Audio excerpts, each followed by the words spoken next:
Thank you, Guruji. Om Amriteshwari Namaha. Good morning. A very warm welcome to all of you who have assembled here to participate in the distinguished lecture series program. I am Professor Sriram, head of the Humanities Department at the Amritapuri campus of Amrita Vishwavidyapitham. And today it is my pleasure and privilege to welcome and introduce Sri Michel Danino, our distinguished speaker of the day. Born in France in 1956, Michel has been living in India since 1977. A student of the Indian civilization, he has authored several books both in French and English. And one of his recent titles is The Lost River on the Trail of the Saraswati, which has been incidentally published by Penguin India. Another recent book is titled Indian Culture and India's Future. Michel Danino has lectured at many cultural and higher educational institutions across India. He is currently guest professor at IIT Gandhinagar, where he is helping to set up an archaeological science center and courses on Indian knowledge systems. He is also a member of Indian Council of Historical Research. Today, Michel will be talking to us about the Aryan issue and exploring the beginnings of Indian civilization.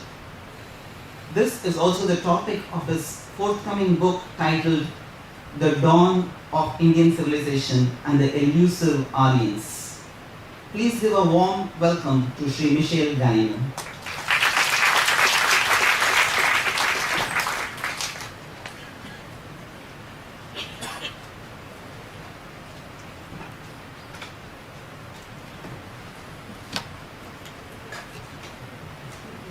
Namaste, and first of all, my gratitude to Guruji and Professor Sriram for kindly introducing me, and to Guruji in particular for having me here among you. It is, of course, not my first visit to this Amrita University, and as some of you might remember, I have in the past given lectures on various topics related to ancient India or India's cultural heritage. However, this time I thought I would make a different attempt of giving a single, taking a single topic and trying to treat it a little more in depth compared to what I used to do before. In fact, I have given, of course, many talks on the Aryan issue, but most of them limited in time to an hour or so. And as you will see, the issue is actually so complex and has so many different aspects that even these 4 to 5 hours, 5 hours perhaps, that I will be devoting to it will not really deal so deeply as I would like, but at least will give you a good idea of what are the different ways to approach the problem. Are there already some solutions? Are there already some answers? In which fields? What methods should we use? And perhaps also we should ask to start with, why is it so important? Why is it that today in India we continue to discuss so much an issue about whether something happened about 3,500 years ago, when, as you will see, we are told that people called the Aryans came into this land. Does it matter so much what happened 3,500 years ago?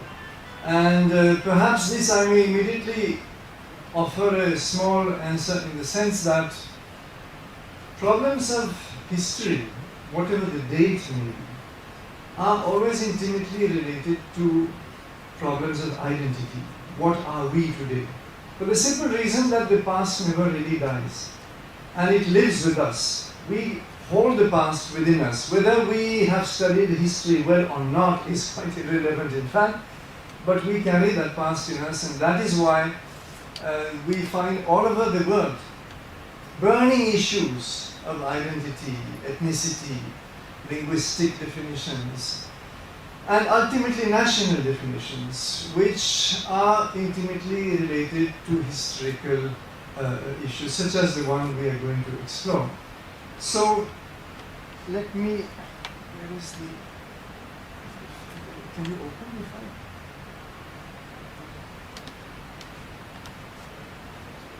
Yes, thank you. Let me get started.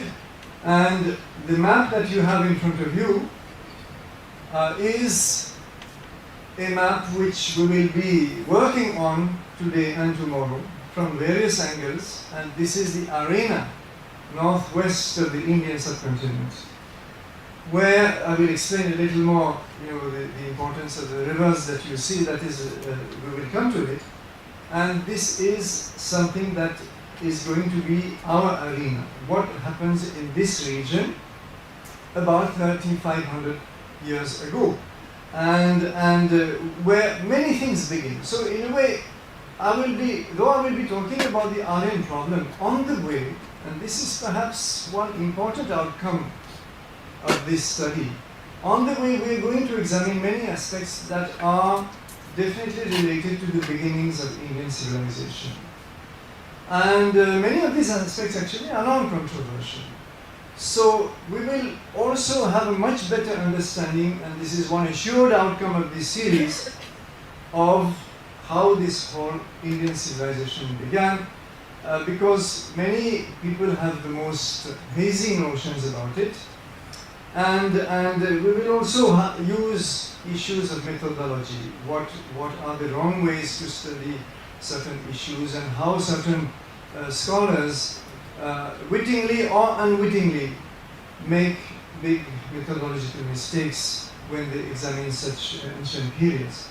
So, how does it all begin? In fact, you have in front of you William Jones, the well-known founder in the late 18th century of the Asiatic Society, founded first of all in Calcutta. And he was a prodigious scholar. He was a judge by profession, but he was a scholar in Hebrew, in Persian, of course, Greek, Latin, French, German, and whatnot, and among the first Europeans who were able to learn Sanskrit. There were a few people before him, in fact, missionaries such as de Nobili, such as the French Jesuit Cordoue, who had already noticed through their limited learning of Sanskrit that Sanskrit had some strange kinship, likeness with European languages. But it was William Jones in, as you can see, 1786, who had this very famous statement, which I will still read. He said that Sanskrit is of wonderful structure, more perfect than the Greek, more copious than the Latin, more exquisitely refined than either. So, high praise of Sanskrit first of all, but then he notes the connections, and he has immediately this statement, which is very rich in potential, and which says that all three languages, Sanskrit, Greek, and Latin, must have sprung from some common source. So, we have here the linguistic issue first of all. And this is going to guide a lot of the Aryan problem, which is that we have to explain, and I will come to this towards the end of this lecture series, tomorrow afternoon I suppose. We will have to explain why is Sanskrit, or how did Sanskrit, Greek, Latin, and therefore other European languages from English, German, French, and Russian also, in other Indo-European languages, how do they come to be so intimately related to Sanskrit? And one of the earliest languages which were also noted to be much closer in a way to Sanskrit, was the old Avestan language of Iran, of ancient Iran, in which the Zen Avesta, the Zoroastrian text, was written. So this linguistic statement is of great importance, but then something happens very soon after this, which is unexpected, which need not have happened, and perhaps would not have happened if Europe was not, in the 19th century, shortly after William Jones, was not a field of rising, intensely rising nationalistic entities, like Germany, for example. And we find a few decades later on, the great German Sanskritist and mythologist and philologist, prodigious scholar Friedrich Max Müller, who, after a brief stay in France, where he collected manuscripts of the Rig Veda, moved to Oxford in England and had a prodigious outcome of academic work in which he collated those manuscripts and gave the world the first printed edition of the Rig Veda, complete with Sayana's commentary. I will return to Sayana a little later. And this was happening in the 1940s or so, suddenly opened a whole new field of scholarship in Europe. And all great scholars looked at this ancient civilization as if waking up in front of them. And they only knew about Egypt, about, of course, Greek civilization. This was fairly familiar. But what about civilizations like India, like China? It was absolute haziness. Now suddenly these publications, and also those of texts like the Upanishads, which actually preceded the publication of the Vedas, and Mahabharata, Ramayana, and Kalidasa, and etc., etc., little by little, all the great classical texts of India became available in the first half of the 19th century in Europe, and created something of an intellectual revolution, about which unfortunately I will not be able to talk, but this discourse was immediately perverted. Perverted because it was used or misused in a racial context. And Max Muller, though a very great scholar, as I said, immediately took a racial reading of the Rig Veda, which he was compiling, publishing, partly translating also. And he saw the Rig Veda as basically the story of a clash of two races. The indigenous race, which was symbolized, as we will see very shortly, by the Dasyus, the Dasas, some names which occur in the Rig Veda, certain groups of people apparently, and the Aryans. The Aryas who conquer or oppose, clash with the Dasyus and Dasas. So he was not exactly the only one, but then I will not have time to tell the whole story in full detail. For that you may have to wait for my next book. But to simplify, he identified, you see, the Aryas come into India, in his opinion, carrying with them the Sanskrit language, the Vedas, or they are going to compose the Vedas in India. And they therefore are the linguistic bridge between India and Europe. So he does start from linguistic approach. He wants to explain the connection between the European languages and Sanskrit in India, but immediately after this he gives a racial twist where the Aryas of the Veda become a race and the Dasyus and Dasas become a kind of an opposing race. And he writes in 1947, he writes how the English descendants of the same Aryan race, so you see the word race being used, to which the first conquerors and masters of India belonged, these are the Aryas, return. They return now under the guise of the British. The British are themselves the descendants of the Aryans, and they come back to India and they accomplish the glorious work of civilization which had been left unfinished by the Aryan brethren.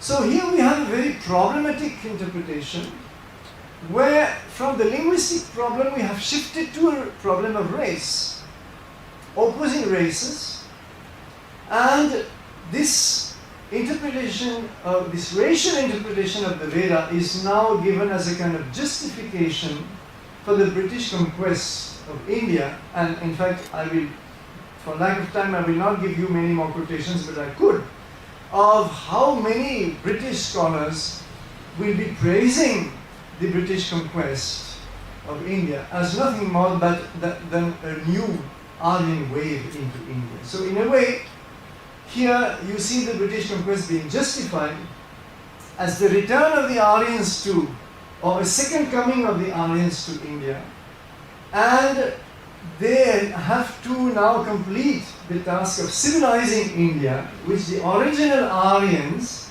bringing Sanskrit and the Vedas into India 3,500 years ago or so, started.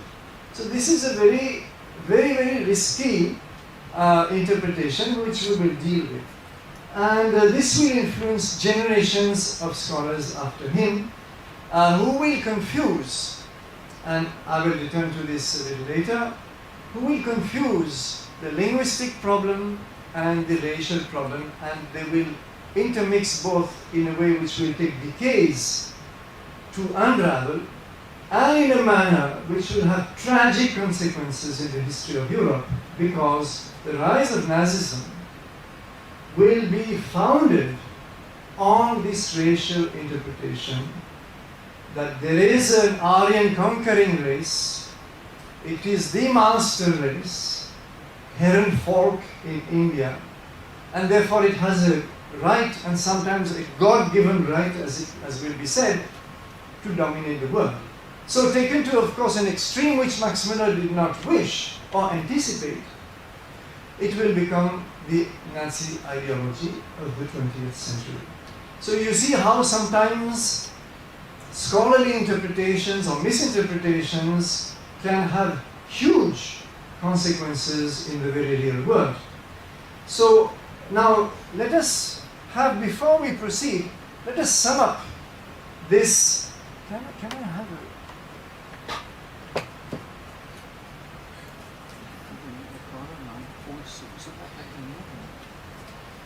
Let us summarize the interpretation of what exactly is stated by the Aryan issue.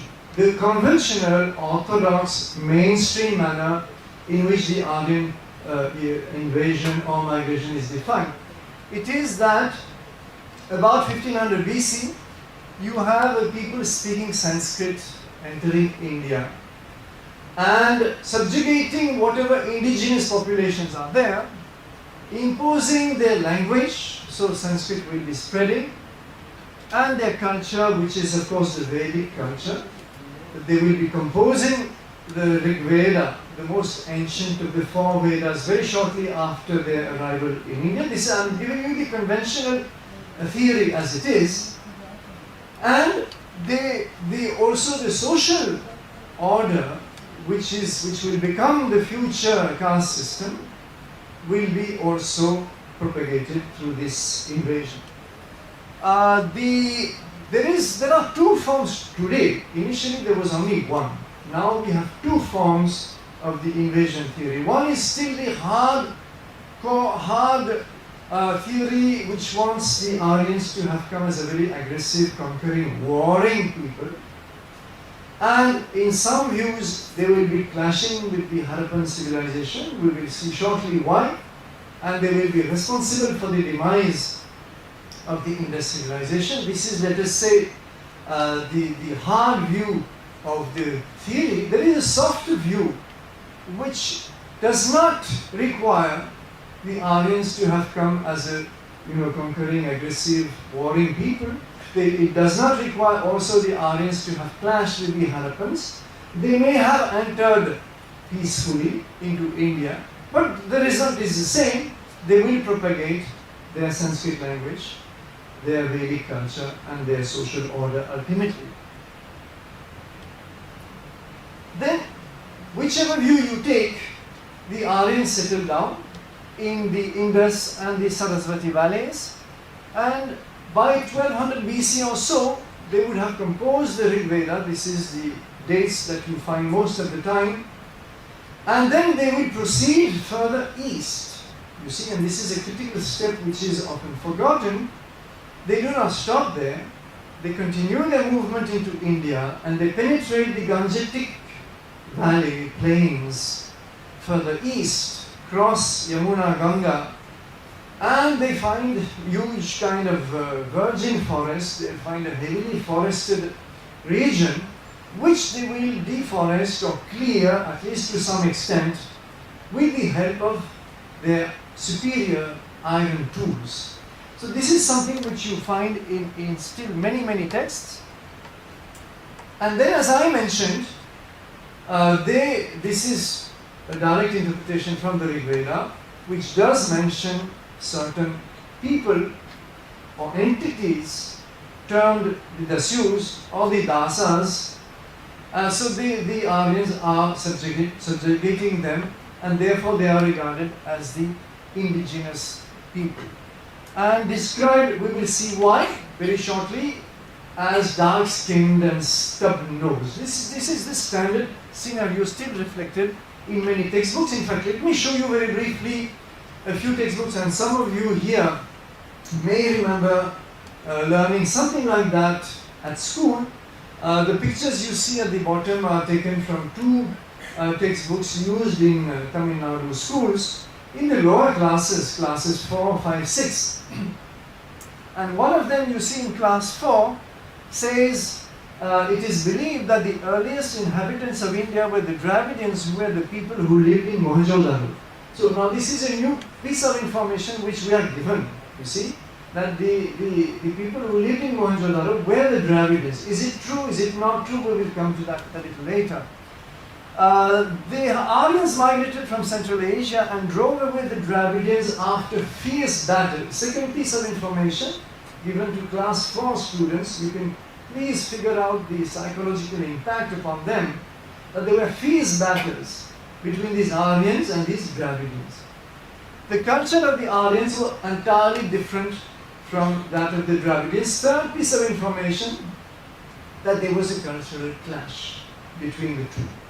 We will take up these elements one by one.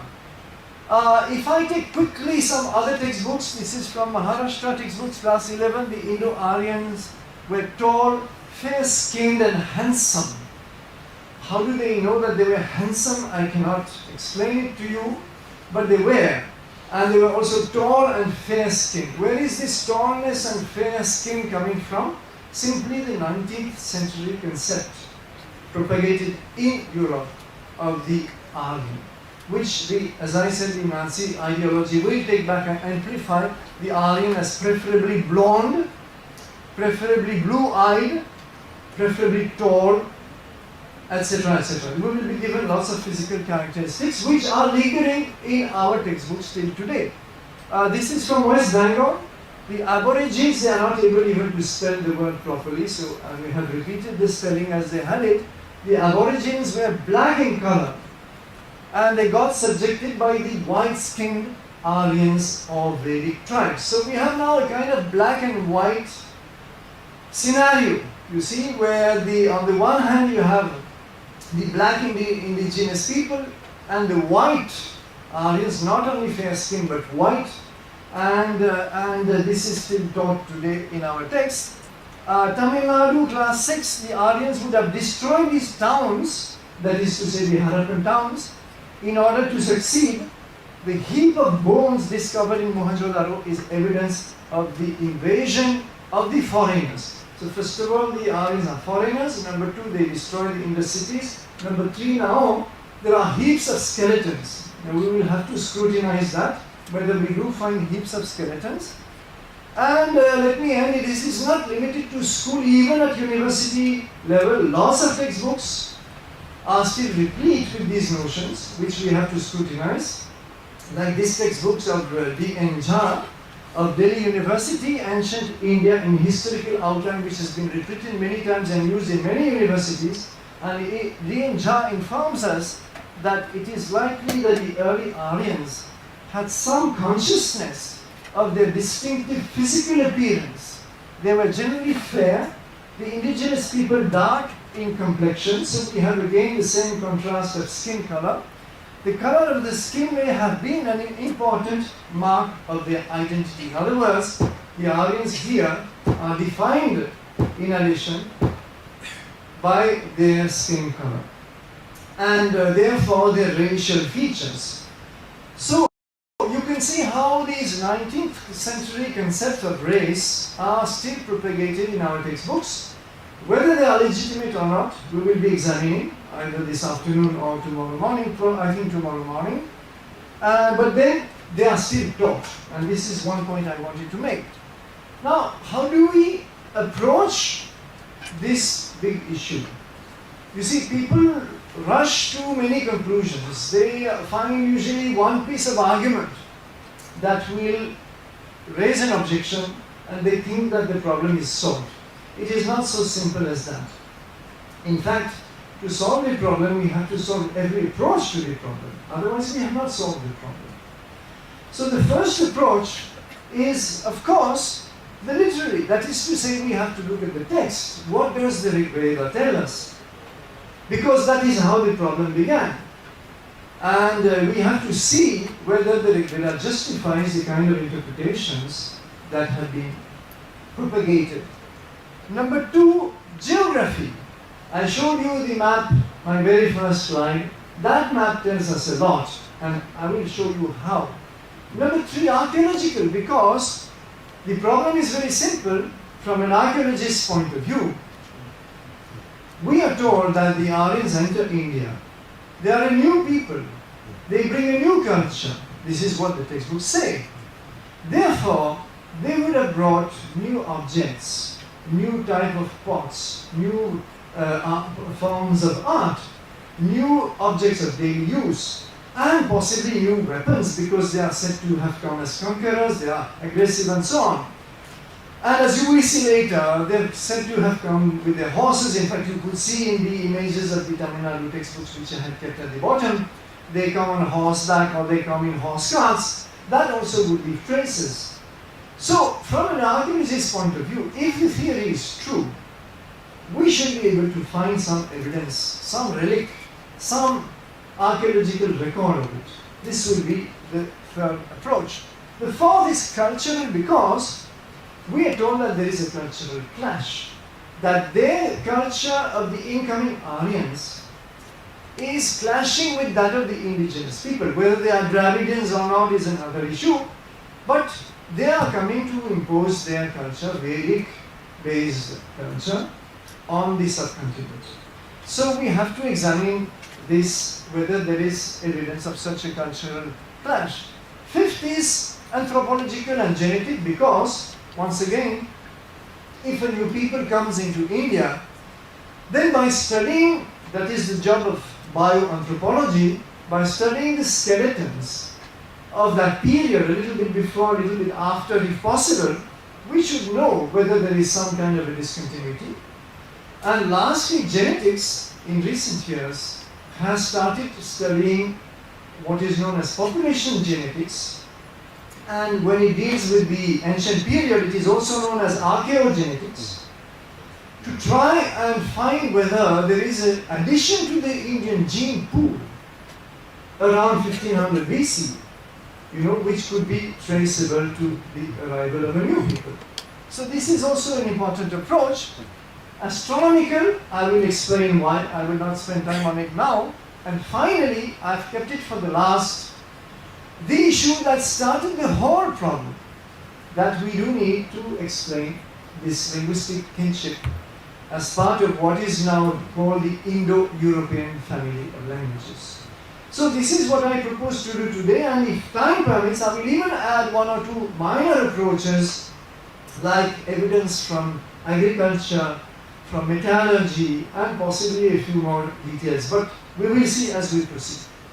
Now, let me start with the literary evidence, and I'm afraid I will have to read out a few quotations here and there, so therefore I will request your patience, because the argumentation is not so simple as we might think. So we have to look at it in some depth. Otherwise, we will remain in confusion as to whether those Aryans in the Rig Veda do clash with these so-called Dasyus. Now, there are people in India who read the European theories of the 19th century. For example, Swami Dayananda Saraswati of Arya Samaj, the founder of Arya Samaj, read and protested. He said, well, I don't see anything like that in the Rig Veda. He has not elaborated the whole argumentations, I only mention him. But perhaps the second great figure, in fact there are quite a few, I am only using 3 for lack of time. The second great figure to object to the European scenario is Swami Vivekananda. And in 1897, in fact even a little earlier, when he was confronted, you see, the problem that the Europeans were having after agreeing more or less on the framework of theory was to pinpoint the place of origin of the Aryans. Where did they come from? Were they coming from? You have put it on? Just put it on. Were they coming from Central Asia? Were they coming from the Black Sea? Were they coming from these Russian steppes? Or were they coming from Germany, as some people proposed? So all these issues need to be addressed. And there was a huge amount of disagreement. The Germans wanted the Aryan homeland to be in Germany. Once upon a time, the Russians wanted it to be in Russia, and so on and so forth. And Swami Vivekananda said, according to some, they came from Central Tibet. Others will have it that they came from Central Asia. Of late, there was an attempt made to prove that the Aryans lived on the Swiss lakes. I should not be sorry if they had been drowned there, theory and all. Some say now that they lived in the North Pole. Lord bless the Aryans and their habitations. As for the truth of this theory, there is not one word in our scriptures, not one, to prove that the Aryan came from anywhere outside India. Now this is a very strong statement. What does it say? Apart from the irony of all these conflicting hypotheses about the Aryan homeland, what it tells us is that there is nothing in the scriptures, in the Vedas, to justify this migration of Aryans into India. So this is the first statement of this kind. And he continues, what your European pundits, he was actually speaking abroad, I believe, say about the Aryans swooping down from some foreign land, snatching away the land of the Aborigines and settling in India by exterminating them, is all pure nonsense, foolish talk. And all those monstrous lies are still being taught to our boys. So you see that he completely rejects the whole Aryan scenario, and he complains that it is still, that is 1901, we are 2015, he complains that they are still taught, and they are still taught today.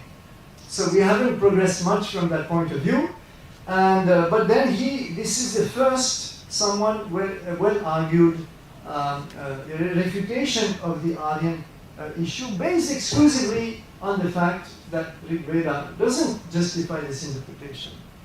The next is Sri Aurobindo. Sri Aurobindo went further because he spent a long time, many years in fact, studying the Rig Veda and trying to understand what it really meant. Rig Veda, for those who are not familiar with it, is the most ancient Sanskrit text in India. And it is basically a collection of hymns. It is simply rishis singing hymns in praise of various gods and goddesses. Nothing else. For what purpose exactly is a matter of interpretation. What do they expect from those gods and goddesses, and what is their worldview, and what is their philosophy, what is their spirituality, if any, is another issue. But this is the text. that Max Muller and others were trying desperately to extract history from. History, you see, an invasion of Aryans into India is a historical event. So this is the problem which people like Sri Aurobindo confronted, and he said, first of all, this is a very insightful statement of his. He said race, referring to the concept of an Aryan race, is a thing much more obscure and difficult to determine than is usually imagined. In dealing with it, the transient distinctions current in the popular mind are wholly out of place. This is a fantastic statement because it's made in 1915, and he's already anticipating the misuse of the race concept, which is going to grow and grow, as you can remember now, into Germany, pre-Nazi Germany. This whole Aryan race will be inflated until it became what we know. So this is very insightful, and it is unfortunate that scholars, either Indian or European, did not listen to such people because they had their own wisdom. They were not holding PhDs from any university, but they had their own deep understanding and insights. Then, the racial identification of supposed Aryans and non-Aryans is a conjecture supported only by other conjectures, a myth of the philologists. So he complains that philologists, that is to say linguists like Max Muller, created this myth. He does not deny the linguistic connection, but then he says it is not justified to explain it by this theory. There is no actual mention of such an invasion in the Rig Veda. There is no reliable indication of any racial difference between the Aryans and the Dasyus. So this is also very important. He challenges the Western scholarship that reads such a racial difference and reads such a invasion in the Rig Veda. And he said if you read the Rig Veda closely, you do not find any such thing. So finally, he proposed a completely new interpretation of the Rig Veda, which was not at all based on any historical event like the Aryan invasion, but purely based on what were the rishis trying to achieve, what was their whole effort, what was their quest. And to him, it was essentially a spiritual quest. I will not be able to develop his theory for lack of time. It is not directly relevant to the Aryan issue, except that at least he showed that you can read the Rig Veda very differently if you wish, and you can understand the whole Vedic symbolism at a completely different level, which is not at all the historical level of the 19th century. The third great scholar, not the third because there were several others, not only in India, even abroad, but as I said, I selected only three, is Ambedkar. Dr. Ambedkar, I don't have to introduce him, you all know his work for the depressed caste, as they were called at that time, and the untouchables, as they were called at the time. And you know that today this is still a big issue in Indian society, but you will find many of the, let us say, pro-Dalit scholars or speakers basing themselves on the Aryan invasion theory to say that we Dalits are the original inhabitants of India, and all the higher castes are descendants of the incoming Aryans. So we are the original, we have pride of place in this country. And it's unfortunate that they have not even read Ambedkar himself, because he opposed the whole theory, in fact. And he says that in a book called Who Are the Shudras, he's trying to answer who are the Shudras, who are this fourth caste of, the Shudras are the caste of the workers, the craftsmen, etc. And he writes, the theory of Aryan invasion is an invention, it is a perversion of scientific investigation. It is not allowed to evolve out of facts. The Aryan race theory is so absurd that it ought to have been dead long ago. But far from being dead, the theory has a considerable hold upon the people. So this is a very important statement. And he now goes into details. He says, number one, The Vedas do not know any such race as the Aryan race. So he completely rejects the racial reading of the Rig Veda as Swami Vivekananda and Sri Aurobindo had done. Number two, there is no evidence in the Vedas of any invasion of India by the Aryan race and its having conquered the Dasas and Dasyus, supposed to be the natives of India. So you see that he completely disagrees with this notion. There is no evidence to show that the distinction between Aryans, Dasas and Dasyus was a racial distinction. Fourth, the Vedas do not support the contention that the Aryas were different in color from the Dasas and Dasyus. So where did they get this notion of color from? I will come to that just now. Lastly, from this it follows that if the Brahmins are Aryans, the untouchables are also Aryans. 1949. This is a very strong and astounding statement. If the Brahmins are Aryans, the untouchables, today we call them Dalits. Gandhi called them, of course, the Harijans, are also Aryans in that case. And this would seem to knock the whole theory, to knock the bottom of the whole theory, which still today many advocates of direct causes base themselves on. So this is the kind of ironies we have in India, that people do not spend time studying what really is at the root of the causes that they adopt, and they rush to whatever is convenient for their ideology or for their activism.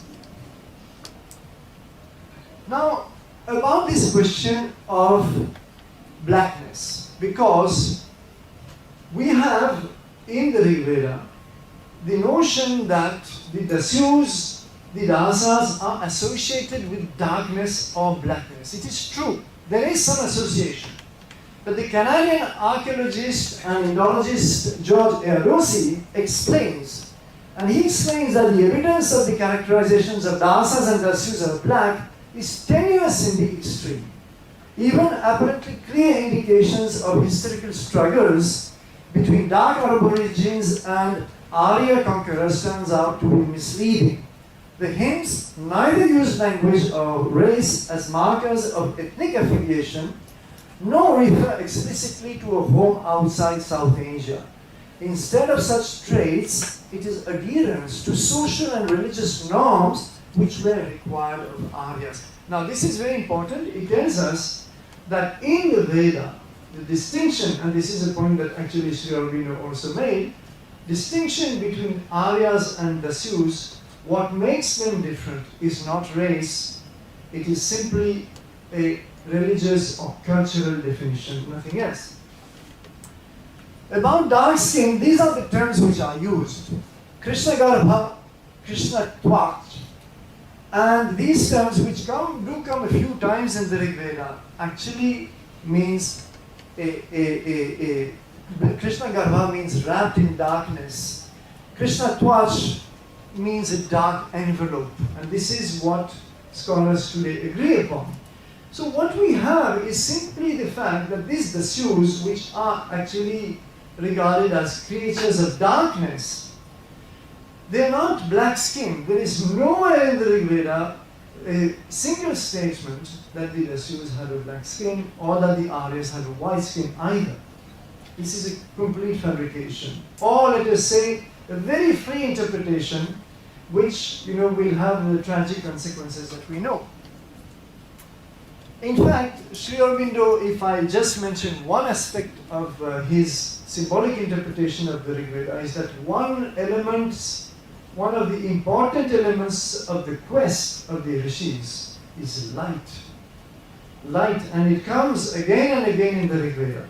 So it comes as light of truth, Ritasya Jyotish, immortal light, Jyotir Amritam, or the Aryan light, Jyoti Aryan, etc. So this obsession with light is what gave the European scholars in the 19th century the wrong notion that there was a black and white contrast between the Aryas and the Dasyus. There is no such contrast. It is simply what every mythology in the world concentrates upon. You can read the Greek mythology, you can read the Egyptian mythology. All those who are seen on the side of the gods are always invariably associated with the light. And all those, whether demons, whether creatures who oppose the former category, are invariably associated with the darkness. There is nothing special about the Rig Veda in this, and it was a huge scholarly mistake, which is now readily admitted by scholars of every position, good scholars I mean.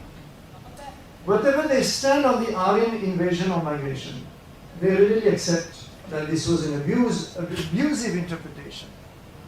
Let me quote Heinrich Hock, an American scholar. He's a Sanskritist as well as a linguist, and he, by the way, maintains the Aryan migration theory.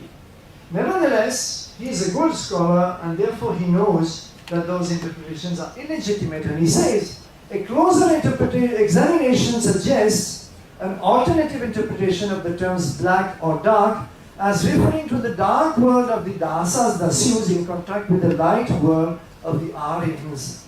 An interpretation which is in perfect agreement with the contrast between good light and evil dark forces that pervades the Vedas and has parallels in many, perhaps most other traditions around the world. The evidence of the Rigvedic passages just examined thus does not establish the difference in race or phenotype between Aryas and Dasas, the Sioux. This is in 2005, recent statement, and therefore you see that even a good scholar who supports the Aryan migration rejects the racial interpretation of it, and he will confine himself in his case purely to the linguistic argument, which we will see tomorrow. So therefore this, and incidentally, he is not saying anything different from what Sri Aurobindo himself said earlier, except that he's a prominent academic, and therefore he will be quoted and cited, and I hope so. Whereas people like Swami Vivekananda or Sri Aurobindo, unfortunately, were not given the same attention. Now we come to the question of stub-nosed. You will find in many textbooks, and this is mentioned by Max, it was in fact Max Miller who started this, that the Dasyus in the Rig Veda are described as stub-nosed. So they are not only black, which has been now discredited, but they are stub-nosed. Why are they stub-nosed? Because there is one word in the Rig Veda which is anasa, one in the entire Rig Veda of 1028 hymns. There is one word which occurs once, which is anasa, and which Max Miller chose to interpret as anasa, therefore knows less. And from this, it was deducted, all this just out of a single occurrence of one word, it was deduced that the Dasyus were stub-nosed, had no nose, and therefore they were Dravidians. Why did somebody decide that South Indians had no nose worth the name? I do not know. But this was the assumption made, that South Indians did not have a proud nose as the North Indians had, and therefore this is the description of them in the Rig Veda. You can see how the whole argument is so overstretched and overinterpreted. In fact, Sayana, the great Vedic commentator of the Vijayanagar Empire, about 14th century, the Vijayanagar emperors wanted a complete commentary on the Rig Veda, an interpretation on the Rig Veda, so they asked for a team of scholars headed by Sayana to give an extensive commentary on the Rig Veda, which was done. And in this, it's a very ritualistic interpretation, that is its limitation, but in any case, it's a very important a text, because every single word in the Rig Veda, many of these words, have not passed into classical Sanskrit. It's an archaic form of Sanskrit. And so many of these words are discussed at length by Sayana and his team, so it is a very useful text in any case. And Sayana, coming to Anasa, said it is An-asa. Asa is a word for mouth. So they are not noseless, they are mouthless. What does mouthless mean? It means that they cannot speak properly.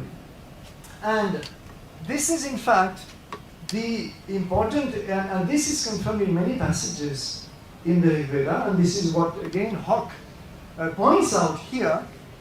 He says that they are the ones who cannot utter the mantras properly. Their speech is blurred. This is called as Amrita vacha. They have a blurred speech. They cannot pronounce the mantras properly. So it is a cultural difference. This is what he explains here. It is essentially a cultural difference.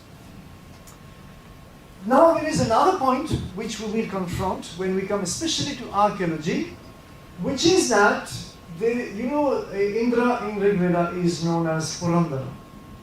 Purandara means the destroyer of Pur. But what is Pur?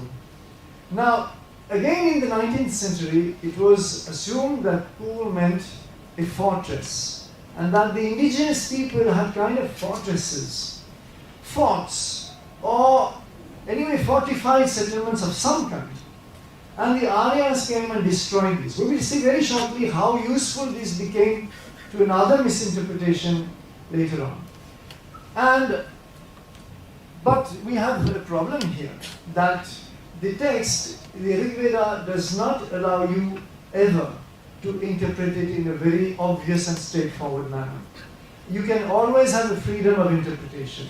And Western scholars, in fact, some of them read that the Purs were massive fortresses made of stone, while others read exactly the opposite, that they were very humble rural settlements defended by simply a palisade of wood or mud. So it is not very clear.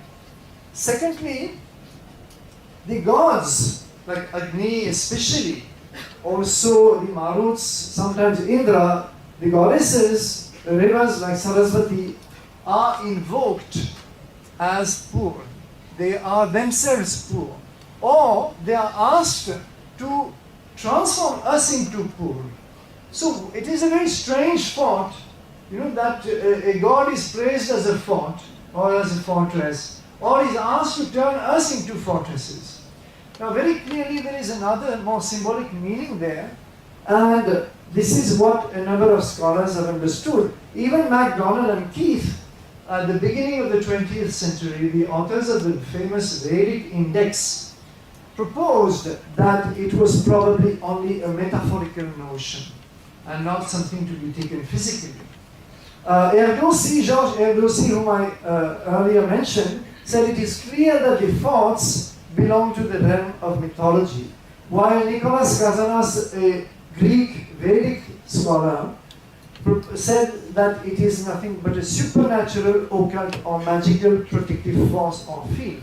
So I am showing you this first of all because it's going to play a very important part very shortly. Secondly, it shows you how extremely different interpretations you can have of the same words in the Rig Veda. And this is, in fact, the root of the problem, that Rig Veda is not a text of philosophy that expounds concepts like the Upanishads do, for example. It is a completely metaphorical text. These are songs, these are hymns which use a heavy dose of symbolism. And depending on what you are determined to read in the Rig Veda, your interpretations will come out very differently. Finally, to close this first aspect of the Aryan problem, the literary aspect, the texts, what about the text from South India? Because, remember what I showed you earlier, some want that the indigenous people were Dravidians, and that it was the Dravidians whom the Aryans clashed with when they entered India. This, of course, you will find mostly in Tamil Nadu. But still a few other scholars, like Irfan Habib or like Dienja and others, still propose that. And therefore, if that is true, you would normally expect that the earliest Tamil literature should reflect some memory of this event. Because after all, it would be at the very root of the movement of the Dravidians to South India and the resettlement in South India. And what do we find in the Tamil Sangam literature, which, as you would know, most of you, is the earliest literature of South India. It is in a form of now archaic Tamil or classical Tamil, and the dates are a little bit controversial. Some scholars want the dates to be 200 or 300 BC, the earliest dates of those collections of poems, while other scholars would rather go to 200, 100 or 200 AD. So the dates do not concern us here, it doesn't really matter. But the point is that you cannot find in any of those texts the memory of a clash with the Aryans coming into India. There is no such recollection, and in fact, T.R. Sesha Iyengar, a Tamil scholar, wrote in 1925, in the oldest extant Tamil classics, there are no traditions pointing to a home outside the Tamilagam. Tamilagam is the Tamil land. Now this is very strange because it's exactly what we saw in the Rig Veda. Rig Veda does not remember any homeland outside India. It does not remember any migration of the people into India.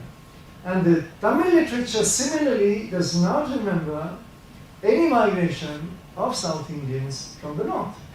So is it not peculiar that these two peoples, who are supposed to have clashed in the third millennium BC, rather second millennium BC, these two peoples are being struck by amnesia somehow and are unable to give us the smallest recollection or nostalgic statement about their original homeland. This is very peculiar.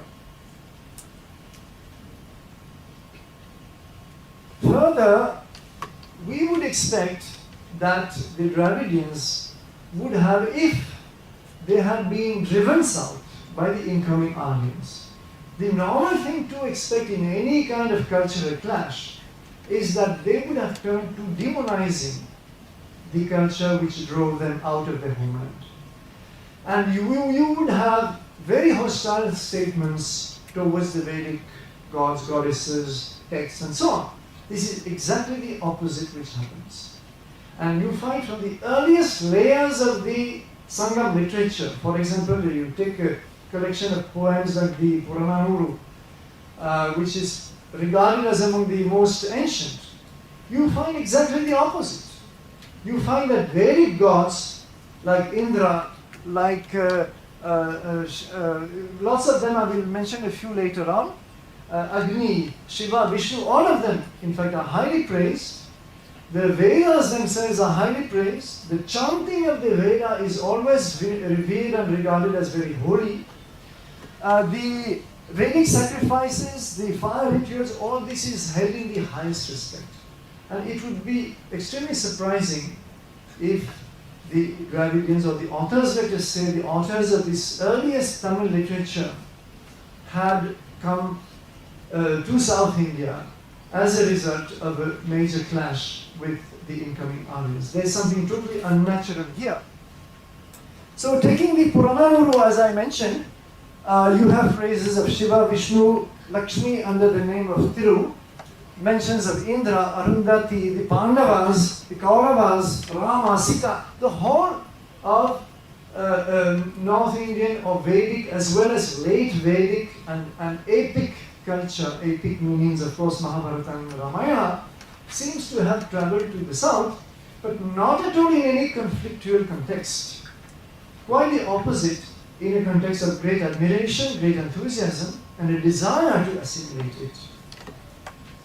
So if I take a scholar like Nilakanta Shastri, the famous historian of South India, his text on the history of South India is still a classic and one of the best you can get. He writes, there does not exist a single line of Tamil literature written before the Tamils came into contact with, and let us add, accepted with genuine appreciation, the Indo-Aryan culture of North Indian origin. Another very strong statement, which all our so-called Dravidianists, whatever they mean by that term, absolutely ignore, resolutely ignore, because it will knock the bottom out of their political ideology, which wants at any cost a climate of hostility between North Indian culture rooted in the Vedas and South Indian supposedly non-Vedic culture. Now it is true that if you read the Tamil literature, it is by no means identical with the North Indian Sanskrit literature. It has its own differences, it has its own techniques, it has its own concepts, it has its own concerns. But a different orientation of the literature does not mean that the culture is different. The culture is basically full of acceptance, as I said, of the Vedic and late Vedic elements. So this is something that, unfortunately, the Dravidian ideology, which is, as you know, a political ideology, has never taken an honest look at. Now I move to the second aspect of my exploration, and that will be the geography. And about this, this is an aspect which is not commonly dealt with, but it is equally important. And we start with the geography of the Rig Veda. Now, Rig Veda, as I said, is a book of poetry. It is not a textbook of history, definitely not, and people have erred by looking at it as a book of history. It is not that. It is also not a book of geography. Nevertheless, it gives us a few elements. First of all, the presence of Samudra, the ocean. Samudra technically can mean any body of water where the waters meet. This is what Samudra means, the meeting of waters. But there are also descriptions of ships with hundreds of oars sometimes, descriptions of storms, descriptions of sailing waves, and all of this is incompatible with a small lake. So certainly the Rig Veda knows the ocean, and this is another paradox to some extent, because if you now picture again the Aryans as coming into India from somewhere in Central Asia, so they cross the Khyber Pass and they come into the Indian subcontinent, how come, and then they stop at the Indus-Saraswati region, I am coming to the Saraswati in a moment, and they sit down and they compose the Vedic hymns. This is a standard scenario. How come that they are so familiar with the ocean, which is at least 1,500 kilometers away? So this is not easy to explain by the Aryan migration theory. Secondly, what is then the theatre of the Rig Veda? It is the Saptasindhava. It is the only region explicitly mentioned several times in the Rig Veda. Saptasindhava, 7 rivers. What are those 7 rivers? Well, in the 19th century alone, there was a consensus reached by many scholars that it referred to the Indus in the west, the 5 tributaries of the Indus, and the Saraswati in the east. Why Saraswati in the east? I am coming to right now. But there is another region which is well understood in the Rig Veda, and it is Irina. Irina is what becomes the run of Kutch. In fact, the word run is itself derived from Irina. There's a beautiful work by Professor Aryan and the late geologist Dr. Radhakrishnan on the identification of Irina with the run of Kutch. And that explains, incidentally, why the Vedic people are so familiar with Samudra, with the ocean. So this is the second element. And as I said, this extensive geography is not easily compatible with a few nomadic tribes entering the subcontinent a couple of centuries earlier. We do have a geographical paradox. Now, there is luckily one hymn in the 10th mandala of the Rig Veda. You know that Rig Veda is organized in 10 books. There are 2 ways to organize the Rig Veda. One of them is in 10 mandalas, and in the 10th mandala, which is admittedly a little bit more recent than the others, you have the Nadistuti Sukta, which is a hymn in praise of rivers. And this is an extract of it, where you can see I have highlighted in red the names of the rivers, and you can see two things. Number one, the rivers begin with Ganga. However, don't think that Ganga is of great importance in the Rig Veda, not at all. Ganga is possibly the only time here, it is possibly the only time when Ganga is mentioned.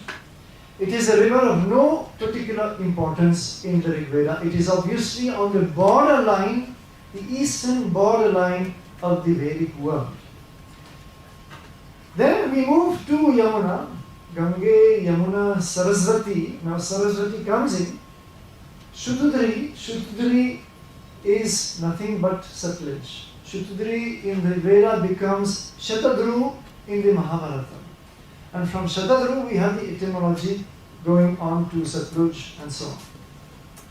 So then Parushni, which is the Ravi, Ashikni, which is the Chenab, and it goes on, and you can see Sindhu, which is Indus of course. Kupaya is the Kabul river.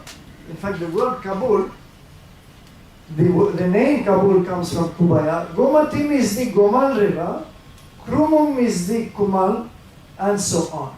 So let me put this on a map, and this is the map of this particular mantra of the Nadistuti Sutta, which continues. It goes on, and it has more rivers listed. But if you see them, they are very clearly listed from east to west, starting from Ganga and ending with the Kabul, Kuram and Gumal tributaries, Afghan tributaries of the Indus. Now, first of all, it's quite remarkable that the Rishi who composed this hymn was able in just one mantra to sweep through the entire northwest of the subcontinent in the correct order. Today, if you ask our school children to just without thinking give us let us say starting from the Narmada river and list all the rivers down to Kaveri, I don't think many would be able to list them in the correct order. So without Google Earth, this Rishi was able to give the whole sweep in the right order. This is one thing. Secondly, it does put us in front of a problem which is never answered. And the problem is this: imagine now that the Aryans did come either invading or migrating into India. They would be coming through this is the Kaiva Pass here, you see. They would have come through the Kaiva Pass and they would have followed a path more or less like this, finally coming to the Saraswati, and later on, as I said, later on penetrating into the Gangetic plains. This is what the mainstream theory tells us. Why in that case should they be listing the rivers from east to west? They should have listed them from west to east in the order in which they encountered them. It stands to reason. So we do have a paradox here. And also the fact that the Saraswati is now putting us in front of another issue altogether. You see the Saraswati on my map, but why am I putting the Saraswati here? What is it that leads me to draw the flow of the river here when actually there is no river today flowing there? Well, this was the question that confronted the 19th century Vedic scholars like Max Miller, like Wilson, and several others, as to where is this Saraswati, what is this Saraswati, which is actually one of the most highly praised rivers in the Rig Veda. The word Saraswati occurs 72 times in the entire Rig Veda. And Saraswati is praised sometimes as a river, sometimes as a goddess, and she is the only river to be deified. Sindhu is not deified. Other rivers are not treated as gods or goddesses, only Saraswati. It is obviously the origin of the later Indian tradition of regarding all rivers as goddesses. Ganga, Yamuna, Narmada, all of them, Kaveri also, all of them are goddesses. So this is the origin of it. So sometimes as a river, sometimes as a goddess, sometimes as both. But Saraswati is very highly praised in Rig Veda, and yet, where is that river? It is not there on our maps, even though I have put it somehow. So we have to examine the question of the Saraswati, and we can go, first of all, as a matter of introduction, we can go with some British maps. The earliest I found was 1760, a map where here in Haryana you have a Sursati river. Of course, those at the back seats may not be able to see well, and it meets a river called the Gagar. Now, what is the Sursati? What is the Gagar? Well, there are obviously rivers flowing at that time by those names. Let us proceed. There is later on a map by James Rennell, who was the Surveyor General of India. You know that the British, as they were conquering, they were at that time very busy conquering India, region after region, province after province. And one important tool of conquest is geography. Unless you know well the region that you want to conquer, you may be, committing some very serious strategic errors. So they were very keen on surveying, mapping, exploring. And this is why we have so much of documentation, of course, from those days. So this map by James Rennell, who is sometimes be called the father of Indian geography, because, well, of course, it is the British who call him that, because he produced a lot of excellent maps, and I was able to photograph this map in the Saraswati Mahal Library and in Tanjavur. And you see here the Sursati river joining the Gagar again. This is the whole region of what is today Haryana, Punjab and Rajasthan. So what exactly is happening? What is happening is that when surveyors, topographers, geographers went to those regions, they found that there was a huge dry bed in the region, which was known as Gagar, and in the upper reaches of it, there are several tributaries, one of which is called Sursati. Now, this is today a seasonal river. Seasonal, even though during very good monsoons, it will still flow almost all the way to the international border. But most of the time, there is hardly any water except in the upper reaches. So that river is a system which today is called the Gagar system, and there is a Sursati tributary. Now, these are some of the explorers in the 1820s and 30s and 40s. They were basically military people because the British were trying to look at an alternative route to invade Sindh. They were not yet in possession of Sindh or Punjab. Now, Punjab was barred to them because of Maharaja Ranjit Singh. It would have been very difficult to cross Punjab to invade Sindh. So one alternative route which they found was the dry bed of the Gagar. And that is why they sent all these officials exploring it, and they made a number of very interesting observations. One was that this dry bed of the Gagar was very wide, and it was dotted with ancient ruins. We are coming back to that this afternoon. A local tradition, according to which the drying up of the river caused the region's desolation. So there is a memory, a tradition, that there was once upon a time a massive river flowing there in this huge bed. Thirdly, presence of freshwater wells along the Gagar's bed. Even though it is now a seasonal river, most of the time not flowing, like in northern Rajasthan, for example, nevertheless, you have freshwater wells all along the bed, which was mentioned specifically in those military reports as a great advantage in case an army had to move from Delhi to Sindh through the Gagar bed. This would have been a great advantage. By the way, the British never used that route eventually. because Maharaja Ranjit Singh died, and then his whole empire or kingdom collapsed, and the British were able to invade first of all Punjab fairly easily, and then so they didn't have to use that route, but they had spotted it. And finally, there is a seasonal river called Saraswati, as we saw on those maps, among the Gaga tributaries. Now this gentleman, who is a French geographer, his name is Louis Vivien de Saint-Martin, was the first to put 2 and 2 together. And he said, look here, he was aware of the work of the European Indologists like Max Müller and others. He was also aware of the exploratory work of officials whom we saw earlier, like Todd, Calvin, and Mackesson. And he put 2 and 2 together in a book written in 1855. Now the date is important. 1855, he wrote a book on the geography of and the primitive people of India's northwest according to the Vedic hymns. And what he said was, you see, he was a geographer and he was an expert in the most remote and desolate regions of the world. He had published many important atlases and documents and so on.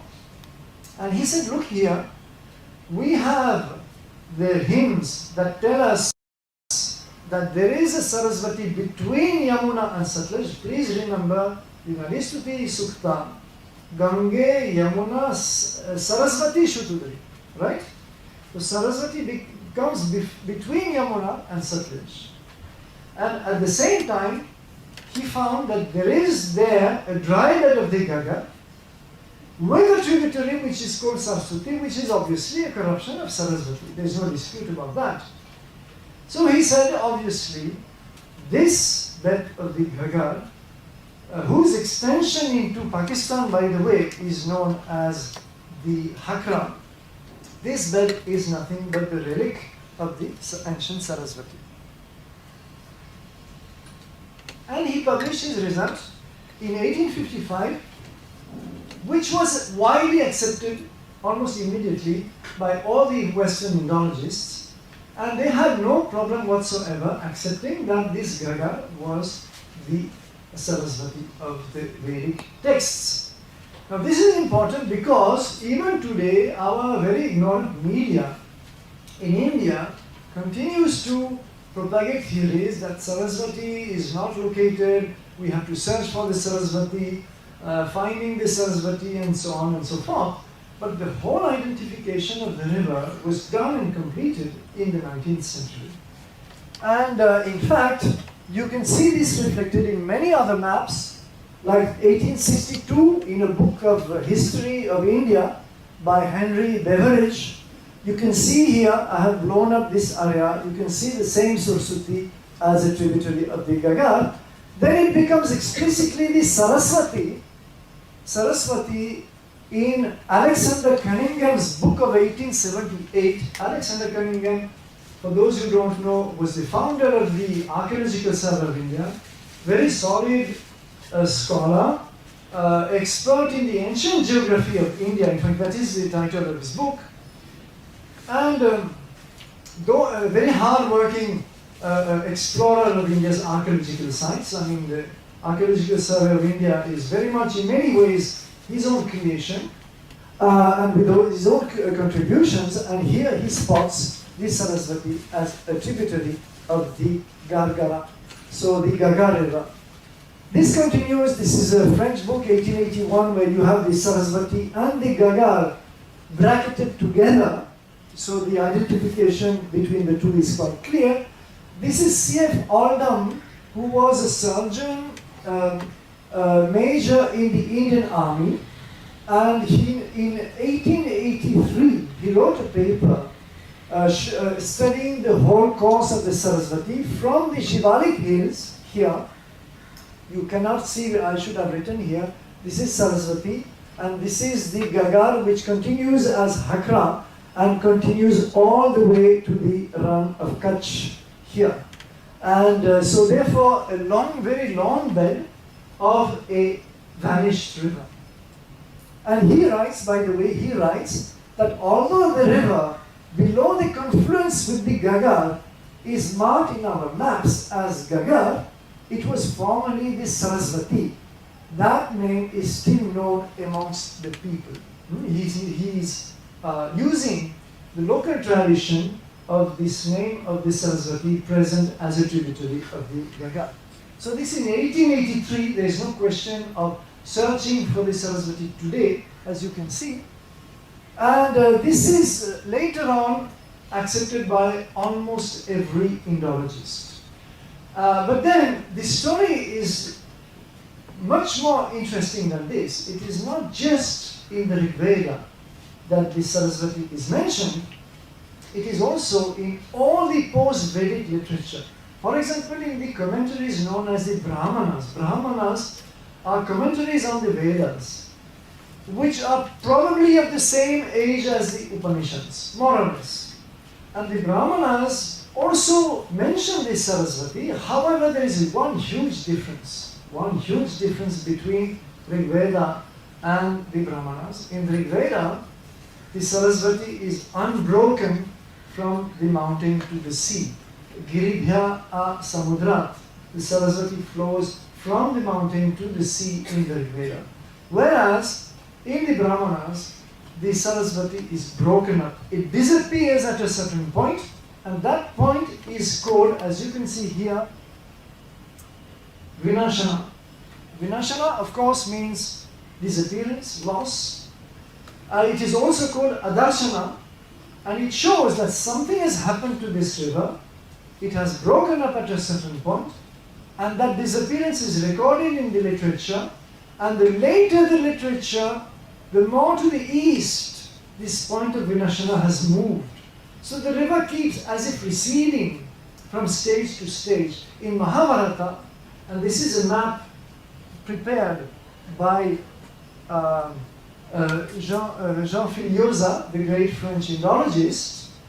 In the Mahabharata, this is a map supposedly of the Mahabharata times. Mahabharata describes the Sarasvati as flowing westward. It flows exactly as the Rig Veda was mentioning, and it is lost in the desert. So then, of course, it builds up many legends to explain why the Sarasvati was lost and so on. That doesn't concern us today. What concerns us is that there is an evolution in the disappearance of the river in the Sanskrit literature. And this is very important because we will see it reflected on the ground this afternoon. So this this map not only has the Sarasvati, but also another river, Drishadvati, which is also mentioned in the Rig Veda as a tributary of this Sarasvati. So now there is a scholarly consensus, whatever our ignorant media may say, there is a scholarly consensus, and you can see I'm not going to read out all those names of 19th century geographers, geologists, Indologists of all schools of thought agreeing that this must be the relic of the Sarasvati of old.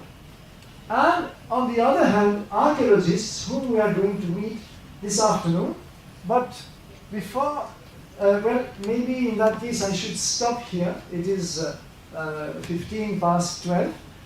We will resume this discussion this afternoon, and I will show you why the Sarasvati, it was important to give you this much of background on the Sarasvati, because now it plays a very major role in archaeological investigations and unexpectedly produces an argument against the whole Aryan scenario. So we will continue this afternoon. Thank you very much for your attention. And if you have, as Vijuji mentioned, we can use some time for questions and answers if you have any. Let us keep to questions directly related to what I have shown, preferably, because as you can guess, there are many more things coming. If you have any, I will be happy to try and answer.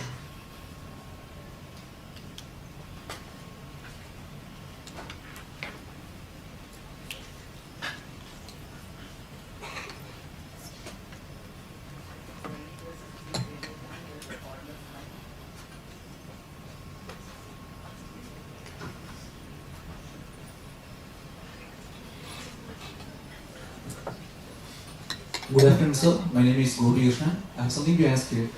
In your speech, you have mentioned that all the Sanskrit and Latin and all the ancient languages might be having a common ancestral language. However, is this true? And also, I have read somewhere that the English is having a close resemblance with Sanskrit. I have also noticed that. Could you please explain it a little more, throw some light on this? In fact, I will explain this tomorrow because this will come as the last part of my presentation. It will be our seventh approach to the Aryan issue, and it will deal with linguistics. And very briefly, yes, linguistics immediately recognized, in fact, William Jones was the first, one of the first to put it very explicitly, that there is undeniably a close connection between Sanskrit and European languages. Not just Latin and English, all of them, including Greek, including other European languages like Russian, Lithuanian, and the Iranian, ancient Iranian language of Avestan, and many more. So this builds up what is called in linguistics today the Indo-European family of languages. Languages in the world are organized in various families. For example, in South India, if you take together Malayalam, Tamil, Telugu, Kannada, and a few more like Tulu and so on, these constitute the Dravidian family of languages, and they are quite distinct, though of course there have been interactions over long periods of time. Nevertheless, they are distinct from the Indo-European languages. So yes, there are connections. Now, how do we explain them? I will try to provide some elements of answer tomorrow after. So one more question. I have read that the Indo and the Aryan invasion theory. The person who has proposed this theory, he himself has denied this theory through the later parts of his life. He himself has denied this theory. He said that he has made a great mistake in stating the theory. Is that true? It is not exactly like that. See, Max Muller had his own preferences and choices, like every scholar has. But he was also, very aware that theories can be used for ideologies, in particular political ideologies. Now, by the 1870s, as you saw, I quoted him in 1847, right? My quotation of Max Muller, the first I gave, was 1847. But by 1870s in Europe, Germany became reunified. There was a unification of Germany, and there was a big rise of German nationalism and German pride. And well, this actually is a kind of anticipation of what will happen in the 20th century. Now, what alarmed Max Muller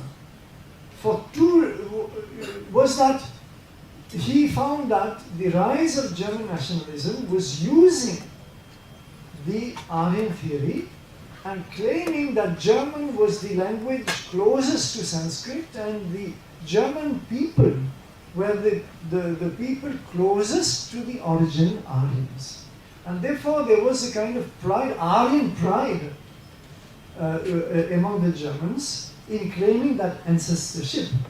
Now this alarmed him for two reasons. One, because he could see that things were getting out of hand, in the sense that this, what happened 3,500 years ago, should not be used to propagate a political ideology today. Even assuming it had happened, you see, it would still be illegitimate to use it today after a gap of 3,500 years. And the concept of being the purest descendants of the Aryans had no meaning. In fact, this is what he said. He said, I never meant the word Aryan to be used in a racial sense. I always meant it in linguistic meaning. You see, that the Aryans were the speakers of Sanskritic languages. However, this was not a very honest statement, because he did mean it in a racial sense, and my quotation from 1847 made it very clear that he was referring to the Aryan race. So what he disowned, though not very, very honestly, But what it did disown was that a racial reading of the Aryan concept was illegitimate. You see, this he rejected. And he rejected it not only because of the rise of German nationalism, but also because, don't forget, that Max Muller was living in Oxford. So he was, as a German in England, among British circles of scholarship, and he didn't want to appear as if he was defending German nationalism at a time when tensions were rising between Germany and the rest of Europe. So for personal reasons also, he dissociated himself from this misuse of the racial aspect of the theory for today's political ideologies. So this was the extent to which he modified his theory to say it is a purely linguistic theory, not a racial one. And it is, he had a famous quote that, it is nonsense to, I will not be able to quote it precisely, so let me not try. But he did say that it is ridiculous to associate ourselves today to people of 3,500 years ago in a racial sense. And we can only trace linguistic connections, not the racial connections. However, I wish he had done it from the beginning, that is to say, right from the 1840s, because if he had done it from the beginning, if he had not propagated the racial aspect, then there might have been a very, very different history, even in the whole of Europe. Who knows? Thank you.